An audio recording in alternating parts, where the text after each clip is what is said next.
জাতীয় নাগরিক পার্টির আহ্বায়ক নাহিদ ইসলাম অন্তর্বর্তী সরকারের উপদেষ্টাদের নিয়ে বিস্ফোরক মন্তব্য করেছেন।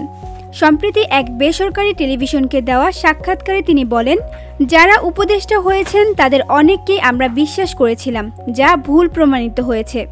আমাদের উচিত ছিল ছাত্র নেতৃত্বকে শক্তিশালী করা এবং সরকারে গেলে সম্মিলিতভাবে কাজ করা। নাগরিক সমাজ ও রাজনৈতিক দলের ওপর আমাদের আস্থা প্রতারিত হয়েছে। নাহিদ ইসলাম আরও বলেন, অনেক উপদেষ্টা নিজেদের আখের গুছিয়েছেন অথবা গণ অভ্যুত্থানের সঙ্গে বিশ্বাসঘাতকতা করেছেন। যখন সময় আসবে আমরা এদের নামও উন্মুক্ত করব। তাদের মধ্যে অনেকেই বিভিন্ন রাজনৈতিক দলের সঙ্গে লিয়াজো তৈরি করেছেন এবং নিজের নিরাপদ এক্সিট ভাবছেন। তিনি সরকারের স্থায়িত্বে ছাত্রদের ভূমিকার কথাও উল্লেখ করেন। নাহিদ বলেন, ছাত্রদের উপস্থিতি না থাকলে এই সরকার 3 মাসও টিকতে পারত না। প্রথম 6 মাস বিভিন্ন উৎখাত ও প্রতিবিপ্লবের চেষ্টা চলেছিল। এখনও মাঝে মাঝে ষড়যন্ত্র দেখা যায়।